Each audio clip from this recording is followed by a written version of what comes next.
ప్రభుత్వం అధికారంలోకి వస్తే మేము ఖచ్చితంగా ఏపీకి ప్రత్యేక హోదా తీసుకొస్తామని చెప్పేసి మీరు చెప్పారు.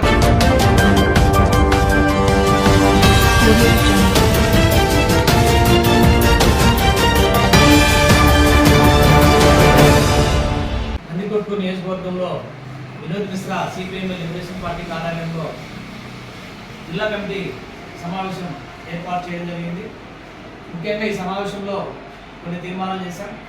ప్రధానంగా ఈరోజు ఈ నెల 16వ తేదీ మన దేశ ప్రధాని నరేంద్ర మోడీ గారు మరి శ్రీశైలం ఆ రకంగా మరి అదేవిధంగా నంద్యాల కర్నూలు జిల్లాలో కూడా మరి పర్యటన చేయడం జరుగుతుందని చెప్పేసి కూడా ఈరోజు ప్రభుత్వం ద్వారా ప్రకటన విడుదలైంది. అందులో భాగంగానే ఈరోజు మేము ఈ ప్రభుత్వానికి, కేంద్ర రాష్ట్ర ప్రభుత్వాలకు, ముఖ్యమంత్రి చంద్రబాబు నాయుడు గారికి, ప్రధానమంత్రి నరేంద్ర మోడీ గారికి కూడా ఈరోజు మేము కొన్ని సూచనలు, కొన్ని డిమాండ్ చేస్తూ ఉన్నాం. ఏదైతే ఈరోజు ఆంధ్ర రాష్ట్రానికి సంబంధించి మరి విభజన హామీలో భాగంగా కూడా ఆంధ్ర రాష్ట్రం ఏర్పాటైన తర్వాత మనకి ఇచ్చేటువంటి విభజన హామీలు నేటికి కూడా పూర్తిగా నెరవేరకపోవడం చాలా బాధాకరం. మరి ఈ అంశాలపైన గత ప్రభుత్వం కావచ్చు, ఇప్పుడున్నటువంటి తెలుగుదేశం ప్రభుత్వం కావచ్చు, ఎన్నికల కంటే ముందు ఇచ్చిన హామీలు కానీ, విభజన వచ్చినటువంటి హామీలు కానీ, ఏపీకి సంబంధించి ప్రత్యేక హోదా ఇస్తామని చెప్పేసి మరి ఆ రోజు మరి ఆ రకమైనటువంటిది ఉమ్మడి రాష్ట్రం ఉన్నప్పుడు విడగొట్టేటప్పుడు ఆ రోజు తీర్మానాలు చేశారు. ఈరోజు ఒక పక్క తెలుగుదేశం పార్టీ మొదట్లోనే అధికారంలోకి వచ్చిన, రెండోసారి మరి వైఎస్ఆర్ పార్టీ ముఖ్యమంత్రి ఉన్నప్పుడు జగన్మోహన్ రెడ్డి గారు కూడా ప్రత్యేక హోదా నేను సాధిస్తాను, ప్రత్యేక హోదా తీసుకొస్తానని చెప్పేసి ప్రగల్భాలు పలికారు. మరి చంద్రబాబు నాయుడు గారు కూడా ఆ రకంగా ప్రత్యేక హోదా ఏపీకి, ఆంధ్ర రాష్ట్రానికి అవసరం అని చెప్పేసి జీవనాడి అని చెప్పేసి ఆ రోజు చెప్పారు. మరి ఈరోజు కనీసం ప్రధానమంత్రికి ఆ రకమైనటువంటి సూచన చేయడంలో కూడా ఈరోజు రెండు ప్రభుత్వాలు విఫలం చెందినాయి. ఈరోజు మేము కోరుతా ఉన్నాం ముఖ్యమంత్రి చంద్రబాబు నాయుడు గారిని, ఉప ముఖ్యమంత్రి పవన్ కళ్యాణ్ గారిని మేము డిమాండ్ చేస్తా ఉన్నాం. మీరు ఎన్నికల్లో అధికారంలోకి వచ్చినప్పుడు ఆ రోజు గత ప్రభుత్వం మీద ఒత్తిడి తీసుకొస్తారు, మా ప్రభుత్వం అధికారంలోకి వస్తే మేము ఖచ్చితంగా ఏపీకి ప్రత్యేక హోదా తీసుకొస్తామని చెప్పేసి మీరు చెప్పారు. మరి ఎక్కడ మీరు ఈరోజు అమలు చేస్తా ఉన్నారు? అందుకొరకే ఈరోజు సిపిఎం లిబరేషన్ పార్టీగా ఈ ప్రభుత్వాన్ని మేము డిమాండ్ చేస్తా ఉన్నాం.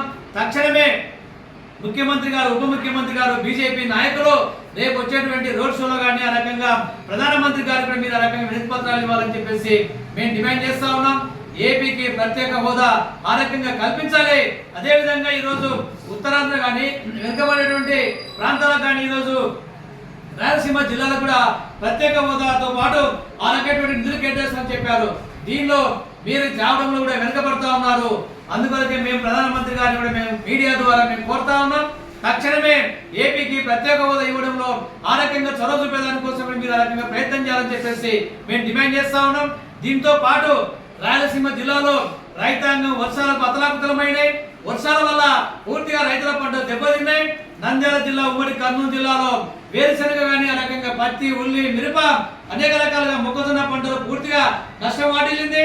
వాటికి ఇంతవరకు కూడా రాష్ట్ర ప్రభుత్వము కనీసం మరి కేంద్ర బృందాలు కానీ ఆ రకంగా పంటలు పరిశీలించడానికి దరిదాపులు కూడా పరిస్థితులు కనబడతా ఉంది.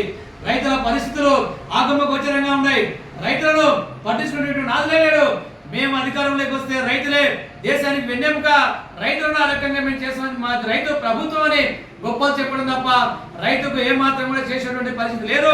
అందుకొరకే మేము డిమాండ్ చేస్తా ఉన్నాం. తక్షణమే ఉమ్మడి జిల్లాలో రైతాంగ పరిస్థితులను ప్రధానమంత్రి మోడీ గారికి విన్నవించాలి.